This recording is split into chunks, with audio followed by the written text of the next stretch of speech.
Brought to you by TechnoSpark 20 series smartphones. I'm superhuman.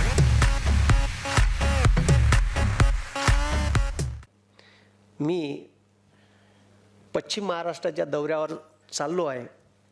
तिथं 6-7 जागासाठी आता election आहे आणि आमच्या इकडलं आटोपलं. तर तुम्हाला सांगतो आमच्या इकडं 11 जागा जवळपास आटोपल्या. त्या 11 जागापैकी 8 ते 9 जागा ह्या महाविकास आघाडीच्या येणार आहे. त्याच्यात नितीन गडकरीची स्वतःची जागा डामाडोल आहे. म्हणजे तुम्हाला असं वाटत असेल का खूप सिमेंटचे रस्ते बांधले म्हणजे विकास होते, तर हे चुकीचं आहे. आणि सिमेंटच्या बॅग कमिशन किती होतं हे त्याइलेच माहीत, म्हणून तर सिमेंटचे बांधले ना. आणि त्याची जागा डामाडोल आहे. म्हणजे अक्षरशः एक तर 50,000 हारण, नाही तर 20-30 हजारानं जिंकून येईन, इतकी काटावर फाईट आहे.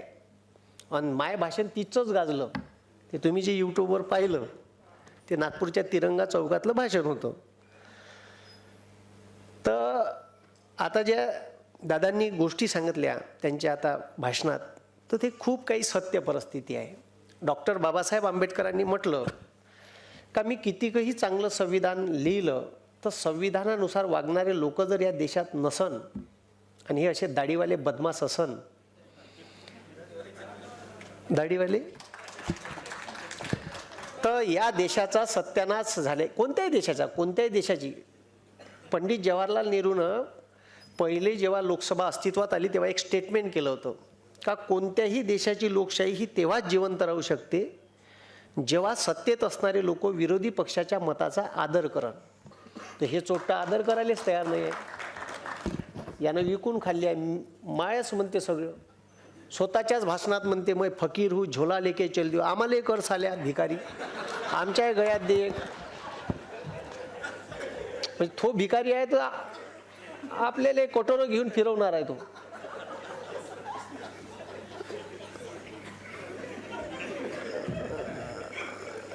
म्हणजे या देशात चालू काय, तुम्हाला एक खूप चांगला उमेदवार निलेश लंकेच्या स्वरूपात मिळाला आणि तुम्हाला सांगतो निलेश लंकेसारखा आमदार सध्या तरी महाराष्ट्रात नाही. कारण काहीच नका करू, त्या माणसाचे कोरोनातले व्हिडिओ घ्या आणि बस तेच व्हायरल करा, असाच माणूस जिंकून येते.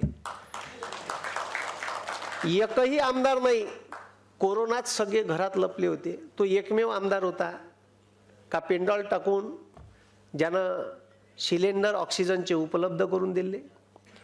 ज्याले गावात घ्यायला कोणी तयार नव्हतं क्वारंटाईन म्हणून, त्या माणसानं त्यानं जागा उपलब्ध करून दिली, हॉस्पिटलसारखी व्यवस्था उपलब्ध करून दिली. काहीच नाही करायचं. ते जुने व्हिडिओ काढायचे आणि पेलवायचे. ठीक आहे. ते अर्धे ठंडे असेच होते बाकीचे BJP वाले. आणि आता दादांनी सांगितलं हिटलर असा होता तसा होता. माझ्या भाषणात एक वेळा मी सांगितलं आहे असे किती रुस्तम आले किती गेले. काही लोकांनी म्हटलं का पक्ष फुलला. जे होते ते चांगल्यासाठीच होते. जे गेले ते निष्ठावंत नव्हते, ते कवा ना कवा पळणारच होते. त्याच्यामुळे गेले तर चांगलं झालं, मी तर असं म्हणतो. अजून जे कोणी आहे त्यानं चाललं जावं. त्यानं एक गोष्ट होते का जे जमिनीवरचे कार्यकर्ते राहते त्याला चालना भेटते. पहिली गोष्ट का त्याला सतरंजाच उचला लागेल भाऊ. ते आता कुठं मार्केटला येऊन राहिले. जे गेले ते जाऊ द्या, ते निष्ठावंत नव्हतेच. आणि कोणत्याही पक्षाचा कार्यकर्ता असो, माळवा, ठीक आहे माळवा असो, तो निष्ठावंत असला पाहिजे. कमीत कमी तेवढी तर निष्ठा असली पाहिजे. आणि ते गेले तर चांगली गोष्ट झाली. शिवसेनेत किती मोठ्या जागा खाली झाल्या होता एवढे पयाले, तर यायची लायकी तर माहीत पडली का हे कोण्या लायकीचे होते. राष्ट्रवादीतून गेले. आता सत्ता आहे म्हणून बरं वाटून राहील त्याले. आत्ता पलटी मारला गेम का ते पुरे वापस याच्या लाईनीत लागते.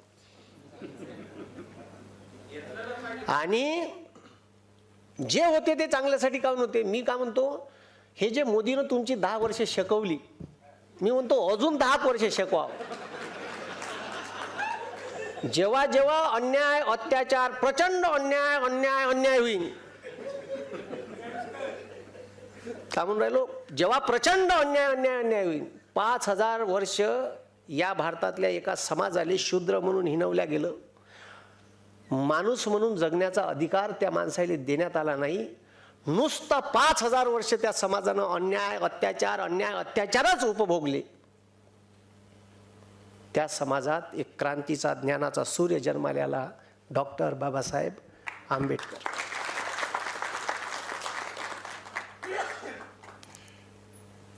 या भारतावर मुस्लिम सत्ता आली, बरेच घराणे आले, तुगलक आले, मुघल आले. या भारतात त्याने सत्ता स्थापन केली, या भारतातल्या लोकांवर अन्याय अत्याचार केले, 600-700 वर्ष सत्ता उपभोगली, पण त्याले महाराष्ट्र जिंकता आला नाही. या अन्याय अत्याचारात एक क्रांतीचा स्वराज्याचा सूर्य जन्माला, तो म्हणजे छत्रपती शिवाजी महाराज. व्हायला पाहिजे असं, जेव्हा अन्याय अत्याचार होईल असं तुमचा नड्डा पिचकन, तेव्हाच तुम्ही हातपाय झाडाल. तोपर्यंत चालू द्या. शिवाजी जन्मावतो दुसऱ्याच्या घरात, का तुझ्या घरात जन्मला तर काही वाईट आहे का? नाही, दुसऱ्याच्या घरात पैदा झालं पाहिजे, बदमाश पोट्ट. आता मी एवढं बोलतो, माझ्या बाप म्हणते तू एवढा कायले बोलतो रे, म्हणते एकटाच आहे. लोक फोनवर मला शिवा देते, कमेंट्समध्ये शिवा देते. आता फोनवर शिवा दिल्यावर मी गावरानी माणूस आहे जी पुरा, ते का शिवा देईनची, मायापाशी एवढी डिक्शनरी आहे शिवाची, असा द्याले लागलो का नाही. हो, म्हणजे माणूस पाहून तर द्या, ज्याला देता नाही त्याला दे. साला मग विचार येते माणूस, आपण शिक्षक आहे, ठीक आहे, आणि काहीच नाही करत, तो रेकॉर्ड करते आणि व्हायरल करते, बाकी का करणार आहे. आणि व्हायरल कोणाला करते, जो व्हायरल आहे त्यालाच व्हायरल करते. म्हणजे त्याला माहित आहे का याचा व्हिडिओ व्हायरल केल्यावर अजून आपल्याला प्रसिद्धी भेटते, बाकी उद्देश काहीच नसते त्याचा. का याला शिवा दिल्या आणि याचा व्हिडिओ व्हायरल केला याला प्रसिद्धी भेटते. आणि मी त्याला प्रश्न विचारणार, त्याच्यापाशी उत्तर नाही आहे. का रे बाबू, माझ्या बापाचे DAPचे भाव 2014 माझ्या बाप शेतीत खत टाकते DAP, ते 538 रुपयाची बॅग होती, ते 1350 झाली. माझ्या बापानं वाढवली का नेहरूनं वाढवली? तर त्याचं उत्तर नाही आहे त्याच्यापाशी. का रे बाबू, पेट्रोल मार सांगितलं त्यानं, अच्छे दिन पेट्रोल 67 रुपये लिटर होतं अच्छे दिन मध्ये, ठीक आहे, बुऱ्या दिवसात. अच्छा दिवसात 116 रुपये गेलं. इलेक्शनचं वर्ष आलं तर झोक्कानं कमी करते आणि वरून म्हणते मी कमी केले. अबे पण साल्या वखरले तू 9 वर्ष, बरोबर नाही का? मग तुम्ही याले अच्छे दिन म्हणता का? अरे बुऱ्या दिवसात, आमच्या बुऱ्या दिवसात, तुम्ही ज्याले बुरे दिवस म्हणत होते तेव्हा सिलेंडर 430 रुपयाचं होतं, ते आता 1130 झालं. इलेक्शनचं वर्ष आहे तर 2 महिन्याच्या अगोदर 200 कमी केले.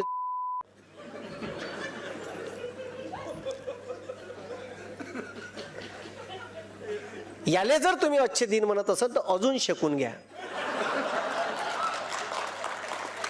नाही तर मग येणाऱ्या इलेक्शनमध्ये निलेश लंके साहेब कसे निवडून येईन याच्यासाठी मतदान करा. पण काहीच नाही करा. आता तुम्ही इथं 400-500 लोक आहे, तुमच्या एकाच्या मागं 50-100 लोक आहे का नाही? 50-100, एक माणूस 50-100चा आहे, कदाचित जास्त आहे असं.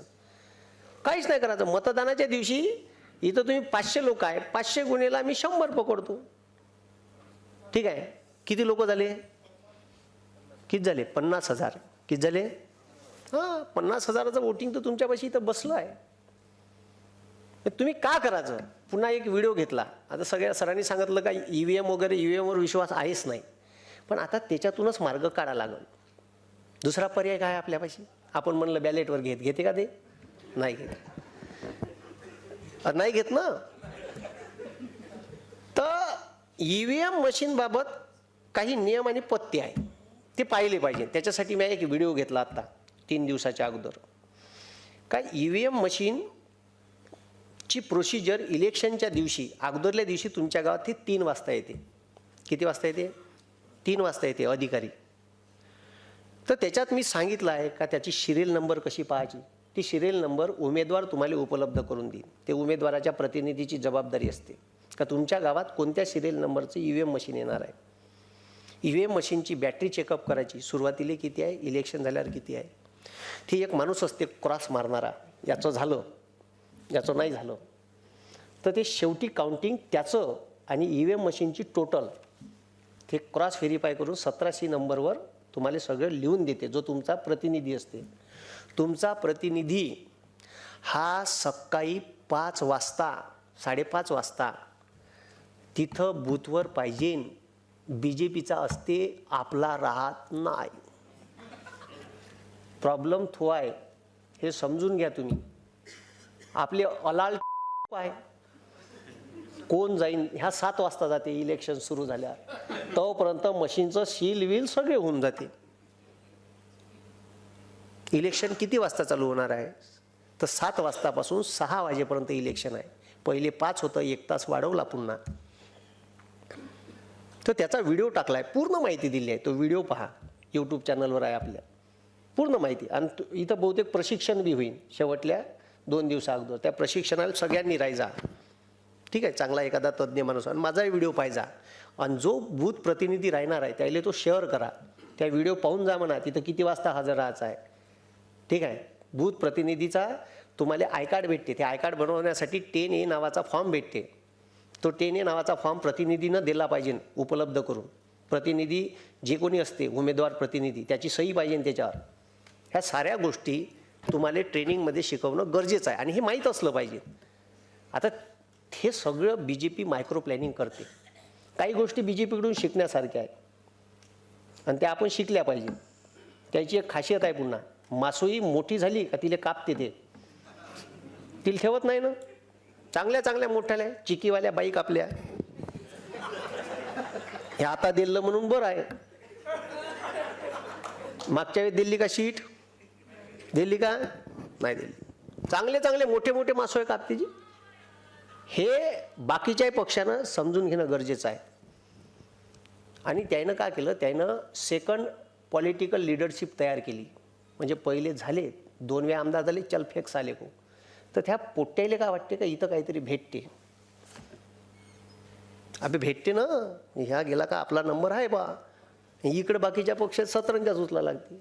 मी राष्ट्रवादी काँग्रेसचा प्रवक्ता आहे, ते बाजूले, पण जे खरं आहे ते बी सांगितलं पाहिजे ना. नाही, पवार साहेबाला मी पहिले सांगून ठेवलं आहे की हे माय तोंड बंद नाही करायचं, ते बाकी तुम्ही का करा, ठीक आहे. जे अरे त्याचं जे घेता येईल ते घ्या लागेल ना. त्यानं सरकारचा पैसा RSSचे मागच्या ज्या मिटिंगा होती कार्यकर्त्याच्या त्याच्यासाठी वापरून चालू केलं. आमची इथे हिंदी विश्वविद्यालय आहे वर्धेले, महात्मा गांधी, ते सर्रास RSSचं केंद्र बनलं आहे. आणि तिथं सर्रास चांगल्या चांगल्या लोकांच्या गुप्त मिटिंगा होते सरकारी पैशावर. त्याला म्हणाव का कराय मास्तर आम्हाला पकडून द्या, दाखव साल्या म्हणा CCTV फुटेज. नाही, एका एकाला पकडून दिलं काहीच नाही. म्हणून इलेक्शन ज्या पद्धतीनं ते लढते, स्ट्रॉंग रूममध्ये EVM मशीना ठेवल्या का ठेवतपर्यंत आपले लोक तिथं हजर असले पाहिजे. ठेवल्यानंतर बी 4 माणसं 4-5 कोणत्यावर आपले रात्रंदिवस जागली ठेवायचे. दिवसा 4, संध्याकाळी 4. रोज तुम्हाला ते जे सील मारला आहे स्ट्रॉंग रूमले ते पाहण्याची मुभा दिली आहे. त्याच्यानंतर दिवसभराची रेकॉर्डिंग दररोज चेक करायची आणि आपले माणसं बी ठेवायचे. माणसं निष्ठावंत ठेवायची, 500 रुपयावर इकल्या जाणारे नाही, नाही तर सुरत मार्गे गुवाहाटी पळायला लागते. म्हणून जे काही होते ते चांगले. आणि असे हे मोदी सारखे किती चिल्लर आले किती गेले, ते हिटलर नाही पुरला या जगात, हिटलर नाही पुरला, ठीक आहे.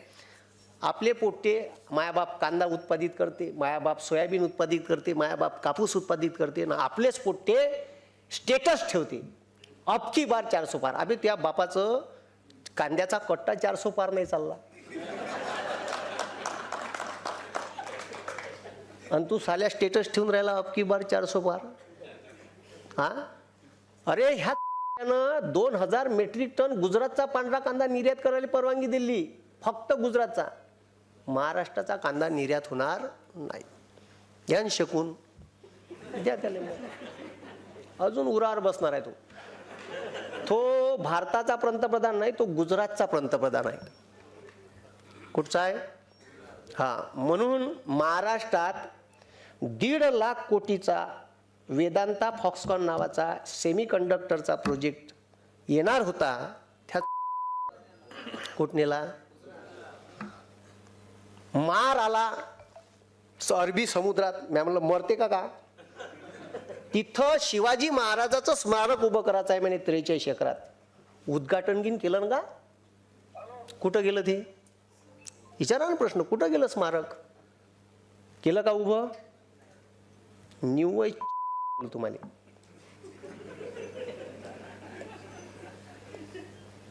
अरे सत्य आहे ना. केलं का? महानंदा डेअरी महाराष्ट्राची शान होती. कुठं नेली? गुजरात.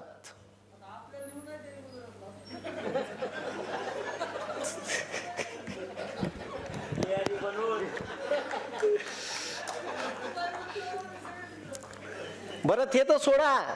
त्यानं काय केलं? गडचिरोलीत हत्ती होती आमच्या विदर्भात. हत्ती ते पोट्ट नाही का अदानी मुक्याचं ते धेमस,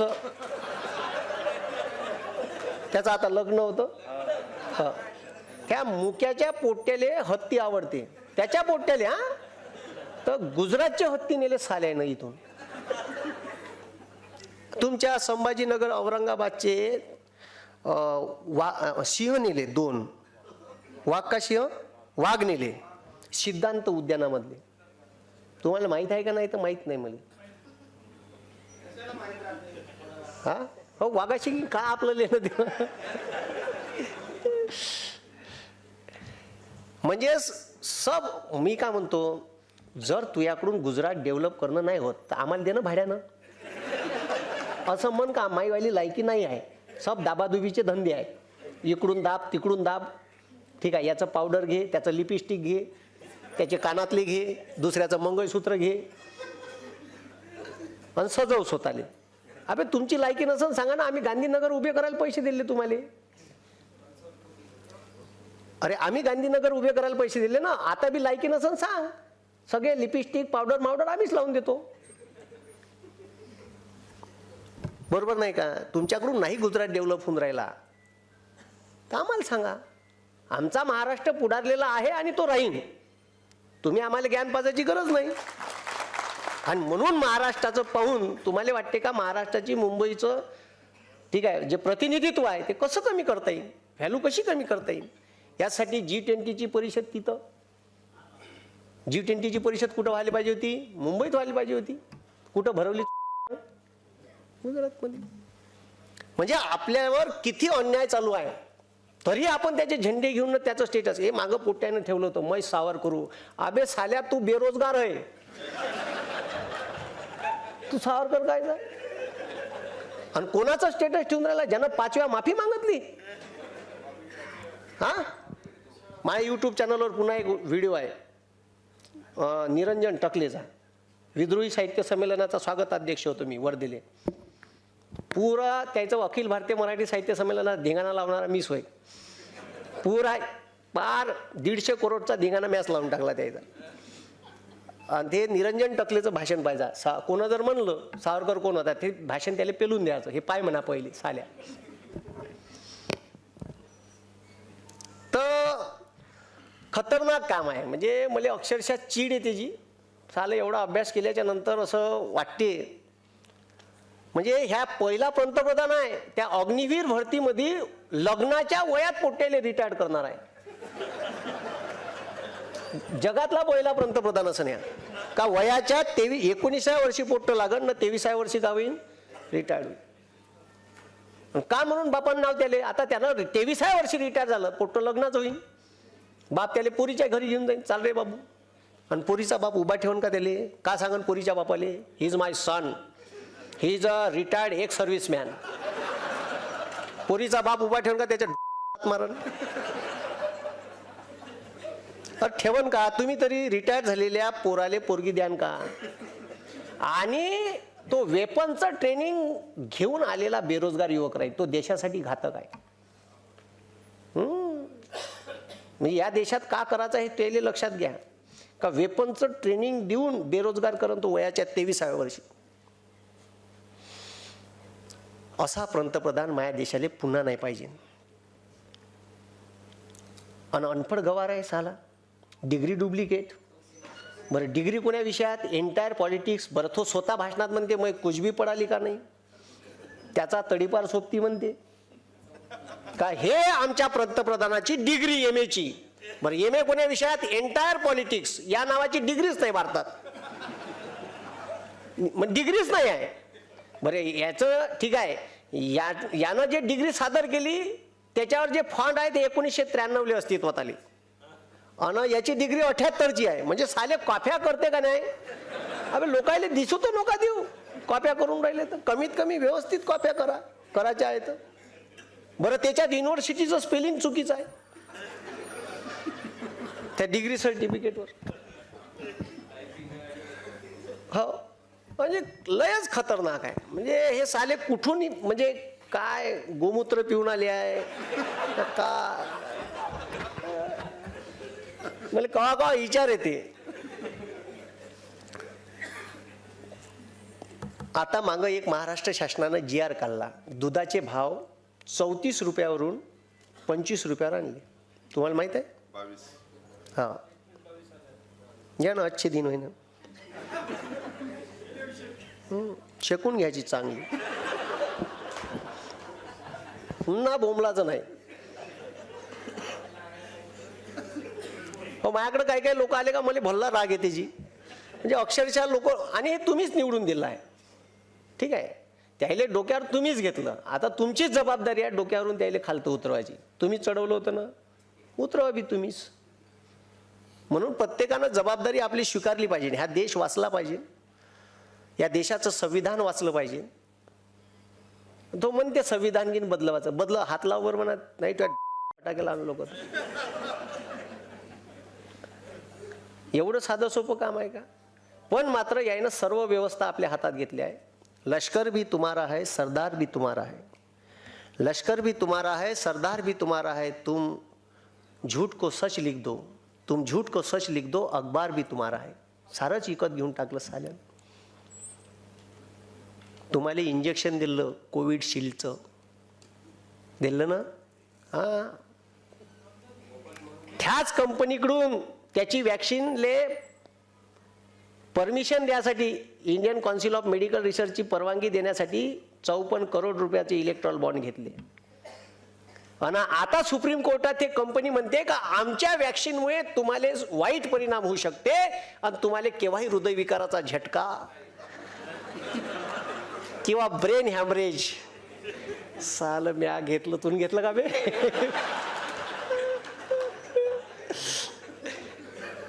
अबे त्यानं स्वतः नाही घेतलं, त्यानं नाटक केलं आहे इंजेक्शन घ्यायचं, माहित आहे का? त्याला सुईच नाही टोचली. त्याचे फोटो पाहिले का तुम्ही दाढीवाल्याचे? दाढीवाल्यानं सगळ्याच ठिकाणी फोटोशूट केला आहे. त्याचे 3 फोटो गायब आहे. मग जर भेटले तर मला पाठव जा. एक लग्न करतानाचा, एक डिग्री घेतानाचा आणि एक चाय विकतानाचा. हे 3 फोटो जर मला भेटलेत पाठव जा. मी सर्चिंग मध्ये आहे का, हे 3 फोटो मला भेटले पाहिजे. असं आहे. म्हणून हे किती बी रुस्तम आले ना, आणि खूप अहंकारी माणूस आहे. कधी मला वाटते असे कपडे गिपडे घालायला भेटले नसन त्याला. त्यानं पहिले सांगितलं मी फकीर होतो, तर त्याचा पेन 1.5 लाखाचा, त्याचा चष्मा 3.5 लाखाचा, स्वतःच्याच कोटवर मोदी मोदी मोदी लिहून घेतलं. एवढं. आणि तुम्ही पाहिलं का जी कधी ध्यान गिन करायला चष्मा लावून जातानी? ते मागं 2019चं इलेक्शन झाल्याबरोबर संपल्याबरोबर दुसऱ्या दिवशी ते इथं गेलो होतो केदारनाथले. त्या केदारनाथले चष्मा लावून ध्यान. अरे आणि म्हणलं बरं कॅमेरावाला बी, हा तुम्ही तरी कॅमेरावाला घेऊन जाण का?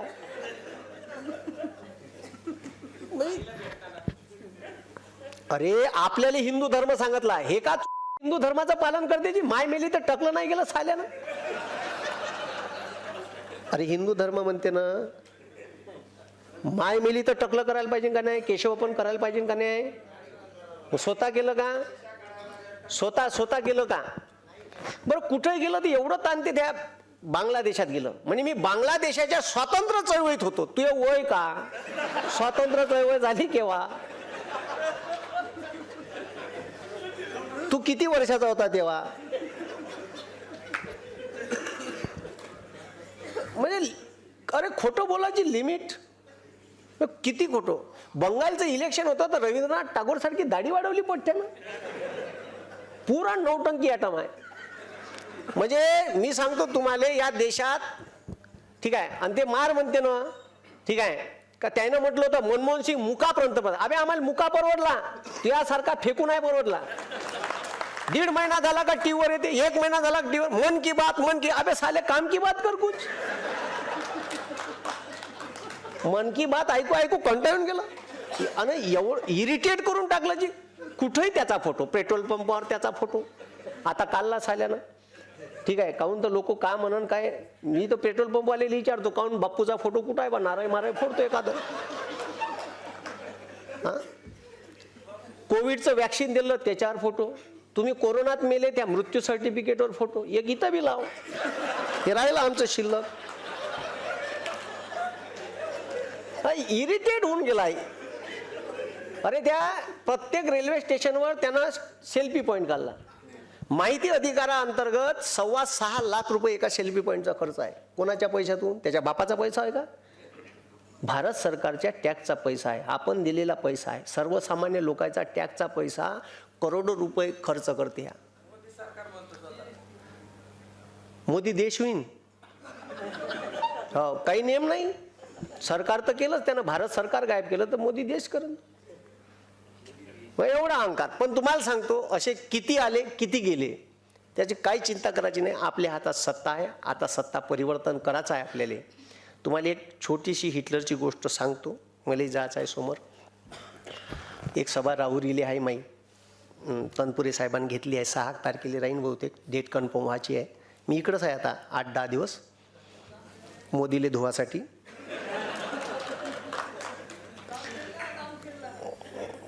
तर नाही, एकच दिवस आहे. एक दिवस तुमच्या मतदारसंघात आहे मी, ठीक आहे. का चालू होतं मी? हां, तर असे काही रुस्तम आले, काही गेले, काही टेन्शन घ्यायचं नाही, ठीक आहे. टेन्शन फक्त या भारतातल्या बेरोजगार युवकाचं, शेतकऱ्याचं मला खूप वेळ येते, ठीक आहे. हो, सांगतो. आणि या देशाचं संविधान ज्या माणसानं लिहिलं ना, हा पहिला ग्रंथ आहे भाऊ, का या जगात, या भारतात कोणावरही अन्याय होऊ द्या, त्याला न्याय द्यायचं काम या देशाचं संविधान करते. आणि हे संविधान वाचलं पाहिजे. आणि त्यांनी जे म्हटलं, न्यायमूर्ती व्यंकट चलैया आयोग नेमला होता अटल बिहारी वाजपेयीनं, हे खरं आहे.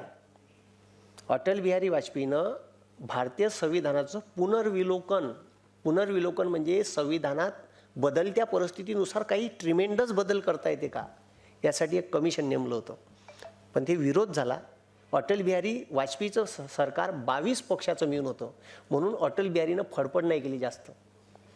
तुम्ही याले फुल दिलं मेजॉरिटी, मग तो काय, त्याच्या सोबत्यासही 330 सीट आहे. त्याला माहीत आहे ह्या बाकीच्या 22 पळाल्या जरी तर माझ्या 303 आहेच. त्याच्यामुळे तो काही मागं ढक्कल नाही करून राहिला. म्हणून येणाऱ्या इलेक्शनमध्ये पूर्ण भारतात दारुण पराभव होईल. म्हणून यानं फोडाफाडी हे ते खूप चालू आहे त्याचं. पण भारतातले लोक हुशार आहे, चांगले हुशार आहे, मला असं वाटते. म्हणजे मी समजतो तुम्हाला, आहे का? अरे आहे का नाही आहे? हाय. मग एवढी शेकल्यावर जर समजत नसेल तर मग मी काही करू नाही शकत. एवढं म्हणजे एवढं जीव तोडून प्रत्येक भाषणात सांगतो मी का एवढं तुमच्यावर केलं. तुम्हाला जर ते, आणि खरंच म्हणजे मी माझ्या मतदारसंघात फिरलो. मी ज्या दिवशी इलेक्शन होतं माझ्या मतदारसंघात 26 तारखेला मी 42 गावं फिरलो एका दिवशी. सकाळी 8 वाजतापासून निघाले. हे सोबती होती माझ्यासोबत, माझ्या गँग. 42 गाव फिरलो एका दिवशी. आणि मी माझ्या मतदान करायला 5:45 वाजता गेलो. माझी बायको वाट पाहत होती, तिचं दुसऱ्या गावात मतदान, माझ्या दुसऱ्या गावात मतदान. 5:45 वाजता पोचलो. माझ्या गावातले म्हणे आलाच कायले तू, तर लोकांचं म्हणणं का होतं, उमेदवार कोणताही द्या आम्ही निवडून देतो, पण आम्हाला मोदी नाही पाहिजे. का नाही पाहिजे? आता एवढं चांगलं काम केलं आहे मुनगंटीवारनं त्याच्या मतदारसंघात. लोक का म्हणे त्याला माहीत आहे का, साहेब तुमच्याबद्दल रोष नाही जी म्हणे, मोदी नाही पाहिजे म्हणे. त्याच्या तोंडावर म्हणलं, तोंडावर अक्षरशः. नागपूरमधले मुस्लिम साहेब म्हणे तुमच्यासोबत काहीच वैर नाही गडकरी साहेब, पण आम्हाला मोदी नाही पाहिजे. नाही दिलं मतदान. तुम्ही समजून घ्या का लोकांमध्ये किती रोष आहे. आणि तुम्ही जेव्हा फिरान तर लोकच सांगते का LED त्याच्यावाले LED स्क्रीन फोडल्या लोकांना गोटे मारून, बॅनर फाडले अक्षरशः काही काही मतदारसंघात. इतका रोष आहे लोकांमध्ये. आणि लयच बदमाश आहे ना जी. सोयाबीन निघालं का सोयाबीनची ढेप बोलावून, कापूस निघाला काय ऑस्ट्रेलियाहून कापसाच्या गठावून बोलावून, हां कापसाच्या निर्यातीवर बंदी आणून टाकन. कांदा गुजरातचा निर्यात करण, महाराष्ट्रातला नाही करण. अरे 42 वर्ष झाले नर्मदा सागर प्रोजेक्ट उद्घाटन नव्हतं झालं. कोर्टात केस चालू होती. बापू सत्तेत आल्याबरोबर उद्घाटन झालं ना. महाराष्ट्रातून नदी गेली, महाराष्ट्राला कवडीचा फायदा नाही. फायदा कोणाले? गुजरातला. त्याच्या फायद्याचा म्हणून मी म्हणतो का ह्या गुजरातचा पंतप्रधान आहे, त्याला भारताशी काही लेनदेन नाही. आणि लक्षात ठेवा, गुजराती लोक व्यापारी असतात, उद्योजक नसतात. आणि व्यापारी विकासच काम करते, समजलं का. आणि आपण 2 व्यापाऱ्याला बसवलाय मोठाल्या. ते का करण तुम्ही हे लक्षात घ्या. म्हणून असे किती रुस्तम आले, किती काही अहंकार असन तर काही टेन्शन घ्यायचं नाही. आपण आपलं काम करायचं. जेव्हा जेव्हा या संविधानावर वेळ येईन तर रस्त्यावर बी उतरता आलं पाहिजे आपल्याला, ठीक आहे. आणि व्यवस्थेच्या विरोधात बोलणं शिका. माझं म्हणणं आहे, मी एकट्यानं ठेका नाही घेतला आहे का गव्हर्नमेंटनं कॉन्ट्रॅक्ट भरतीचा GR काढला कराय मास्तर आंदोलन करण सगळ्यात पहिले. मी ठेका घेतला आहे का? हां शेतकऱ्याचे भाव पडले तर मी बोलीन. तुम्ही केव्हा बोलान? तुम्ही बी बोलले पाहिजे. आमदार खासदार कोणताही बी पक्षाचा असो, काँग्रेसचा असो, राष्ट्रवादीचा असो का BJPचा असो, त्याले प्रश्न विचारले पाहिजे. हे चुकीचं झालं हे तुम्ही उचला, विधानसभेत संसदेत उचला. हे आपण बोलत नाही म्हणून आपला प्रॉब्लेम आहे. त्याला 4 चौघात बोलले का तो जाग्यावर येते. इवन तो तुमच्या काकाले, मामाले, बापाले फोन कर, पोट्याले सांगा ते जास्त बोलून राहिलं. आणि आपल्या पोट्यानं असं बोललं त्याला आडवं तिडवं तर आपल्या पोट्याला शाबासकी द्यायची, आपल्या पोट्याला झापाचं नाही. जगद्गुरु तुकाराम महाराज म्हणते, पुत्र असावा ऐसा गुंडा ज्याचा तिन्ही लोकी झंडा. गुंडा म्हणजे काय मर्डर, हाफ मर्डर करणारा का? नाही, ह्या व्यवस्थेच्या विरोधात बोलणारा.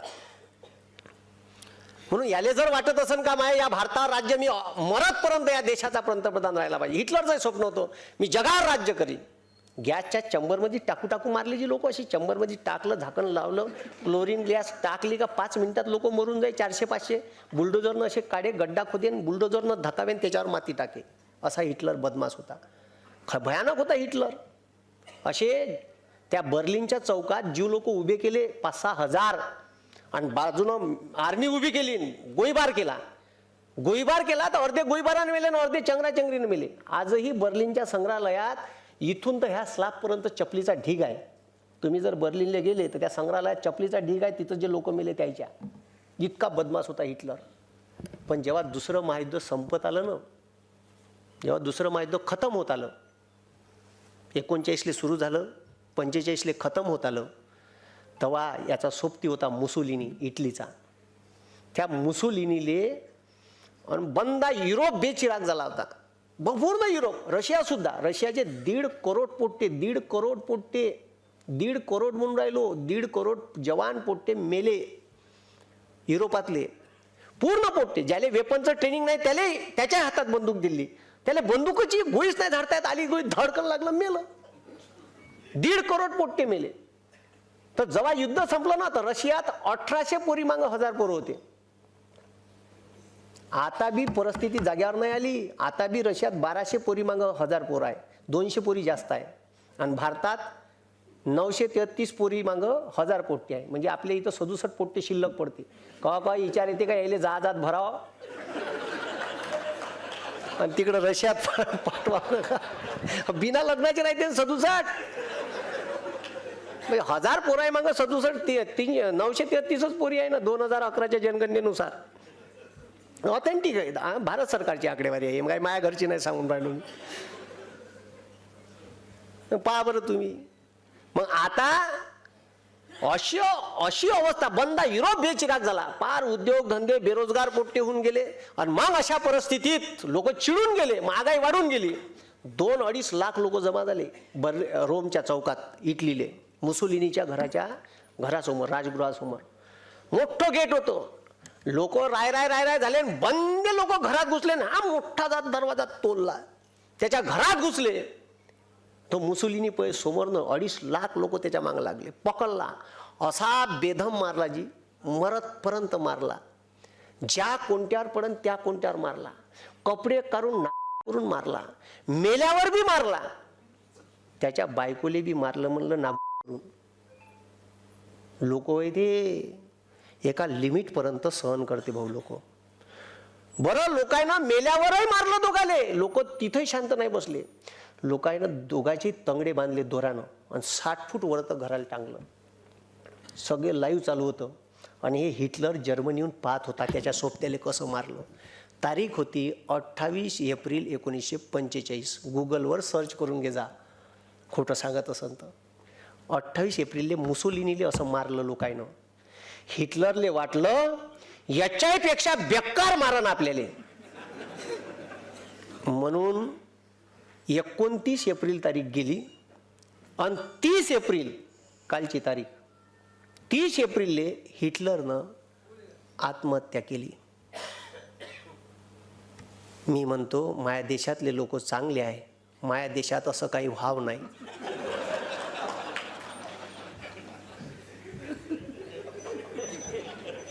एवढीच अपेक्षा मी तुमच्याकडून करतो. मी खूप चांगला माणूस आहे बरं. मी कोणाचंही काही वाईट गीत विचार करत नाही. तो किती काही बदमाश असो, त्याच्याबद्दल चांगला विचार करणं गरजेचं आहे. म्हणून आपण कुत्र्याला डसलो तर आपण कुत्रा आपल्याला डसलं तर आपण कुत्र्याला डसत नाही. म्हणून त्याच्याबद्दल एवढाच चांगला विचार करू शकतो का आमच्या देशात अशी वेळ येणार नाही. आणि एवढी आमची परीक्षा पाहू नये सत्तेत असणाऱ्यांनी. नाही तर मग आता श्रीलंकेत असं झालं. येणारा काळ आपला आहे. या देशातील बेरोजगार युवक, शेतकरी, कामगार याला न्याय मिळाला पाहिजे. आणि संभाजी ब्रिगेडच्या कार्यकर्त्यांनी शिवाजी महाराजांच्या मावळ्यासारखं या निवडणुकीत काम करा. ही निवडणूक आपण उमेदवार आहे म्हणून काम करा.